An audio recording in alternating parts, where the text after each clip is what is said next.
Shipping company દ્વારા કટોકટીમાં બહુ charge લેવાતો હોવાનો કોંગ્રેસ પ્રવક્તાનો આરોપ.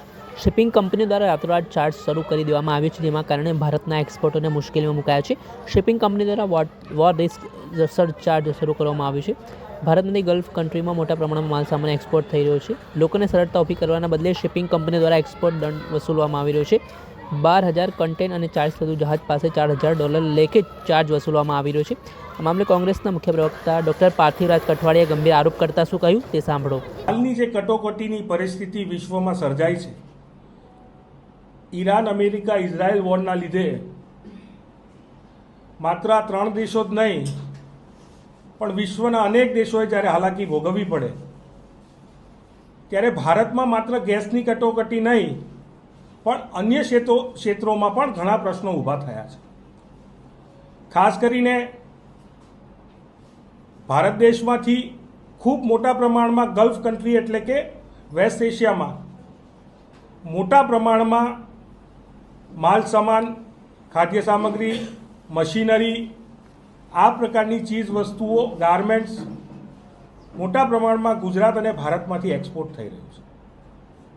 પણ હાલમાં જે પરિસ્થિતિ ઊભી થઈ તેમાં લોકોને સરળતા ઊભી કરવાની જગ્યાએ ક્યાંક ને ક્યાંક શિપિંગ કંપનીઓ દ્વારા ગુજરાત અને ભારતના એક્સપોર્ટરોને દંડવાનો પ્રયાસ થઈ રહ્યો છે.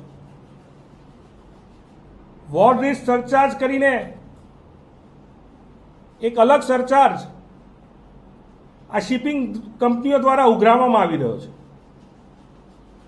$2,000 20 ફૂટના કન્ટેનર માટે અને $4,000 40 ફૂટના કન્ટેનર ઉપર આ સરચાર્જ લેવામાં આવી રહ્યો છે. સાથે સાથે જનરલ રેટ પણ ઇન્ક્રીઝ કરી દેવામાં આવ્યો. $375-400 જે ભાવ એક કન્ટેનરને મોકલવાનો થતો હતો તેને વધારીને $2,000 થી $4,000 કરી દીધો. એટલે કે ભારતના એક્સપોર્ટરને બેવડો માર પડે તે પ્રકારની પરિસ્થિતિ ઊભી થઈ છે. નવા યુદ્ધ થયા પછી નવા કન્ટેનર મોકલવા કે ન મોકલવા તે નિર્ણય તો એક્સપોર્ટરના હાથમાં હોય, પણ આ શિપિંગ કંપનીઓ દ્વારા જે એડવાઇઝરી બહાર પાડી છે તેમાં આ નિર્ણય લીધો તે પહેલાં પણ જો કોઈ કન્ટેનર પોર્ટ ઉપર પહોંચી ગયા હોય અથવા તો અધવચ્ચે હોય તેમના ઉપર પણ આ પ્રકારના સરચાર્જ લાદવામાં આવ્યા છે. પરિસ્થિતિ એવી છે કે એસબી માહી નામનું એક જહાજ જેને દુબઈ પોર્ટ ઉપર જવાનું હતું, જેબર અલી પોર્ટ ઉપર, તેણે પોતાના બધા જ કન્ટેનર જેદ્દાના પોર્ટ ઉપર ખાલી કરી દીધા અને ત્યાંથી આગળ જતું રહ્યું. હવે એક્સપોર્ટરની પરિસ્થિતિ એવી છે કે તે પોર્ટ ઉપરથી કાં તો બાય રોડ પોતાના કન્ટેનર જ્યાં તેમને મોકલવા છે ત્યાં મોકલે, બીજી શિપથી મોકલે, અથવા તો પાછા મુન્દ્રાના પોર્ટ ઉપર લાવી દે અને ત્યાંથી પોતાના પાસે લાવે. એ ખર્ચ પણ તેમને ભોગવવાનો આવશે. તેના ઉપર વોર રિસ્ક સરચાર્જ પણ તેમને ભોગવવાનો આવશે. એક જહાજ તો એવું છે કે જે આપણા મુન્દ્રાના પોર્ટથી મુંબઈના પોર્ટ સુધી પહોંચ્યું છે, નાવા સેવા, એના ઉપર પણ સરચાર્જ લાગી ગયો.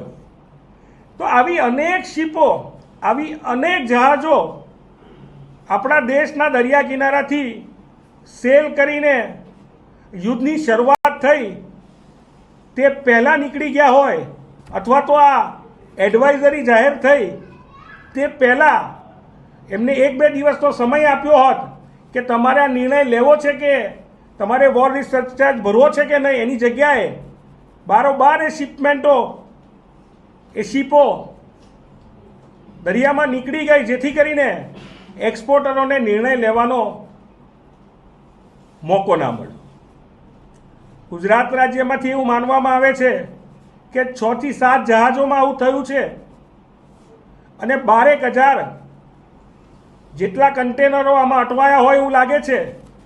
અને તેના ઉપરથી, એના સાઇઝ ઉપરથી 250 કરોડથી 500 કરોડ રૂપિયાનો ખર્ચ એક્સપોર્ટરોના માથે અથવા તો ફ્રેટ કંપનીઓના માથે આવશે.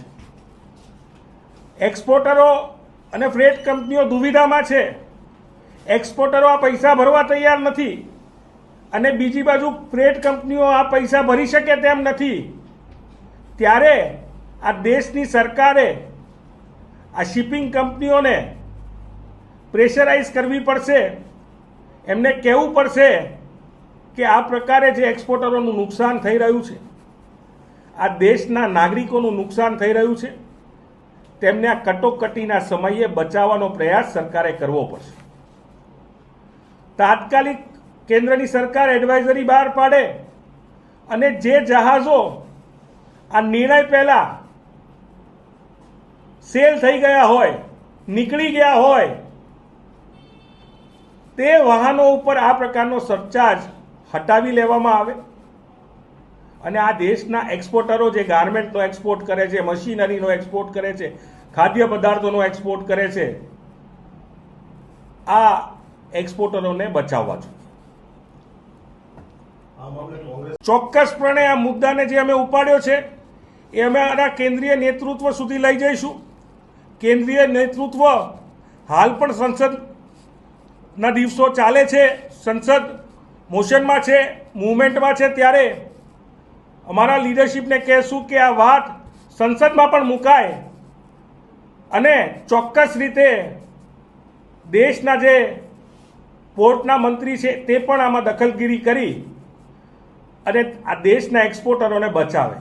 મેં માત્ર ગુજરાતના 6 થી 7 જહાજો ને 12,000 જેટલા કન્ટેનરોની વાત કરી છે, પણ જ્યારે સમગ્ર દેશના અલગ અલગ પોર્ટની વાત કરીએ તો એવું માનવામાં આવે છે કે આવા 40 થી 50 જહાજો હશે કે જેમાં 1 લાખથી વધારે કન્ટેનરો, અને એમને તમે જો $4,000 કે $2,000 એમની સાઇઝ પ્રમાણે એનો ગુણાકાર કરશો તો એ આંકડો આસમાન